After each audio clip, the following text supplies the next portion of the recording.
In a small city of X country lived a traditional family. There lived a mother with her 2 married sons and her grandchildren. She was widow. Her husband died a decade ago. Gia was the second. Gerthe eldest son had 2 daughters. After her birth, her mother went through a lots of hardships from her in-laws and society. It was early 21st century, but they had traditional beliefs and cultures where they prefer sons more than daughters. In expectation of grandson, Gia's grandmother even forced her mother to abort her when she was in her mother's womb. Gia's mother stayed firm with her decision in spite of countless threats from her mother-in-law and gave birth to her. Gia's elder sister was named Maria.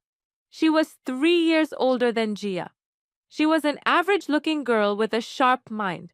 She loved her little sister very much. She adored her. She would often play with her little sister. Their father was working as a supervisor on a construction company. He was a hard-working man. He mostly spent his time outside the house. They lived in a joint family. Gia had one uncle. He was married and had 2 sons. Her uncle was teacher, whereas auntie was a shopkeeper. She owned a grocery store. Being the housewife, Gia's mother had to do all the houseworks. She also had to look after her 2 daughters. She had to do farm works, had to do all the dishes and overall work at home. Gia's grandmother favored her uncle more because he had 2 sons. She would look after them and feed them, whereas she neglected Gia and her sister Maria. Her cousin brothers were already 8 years old.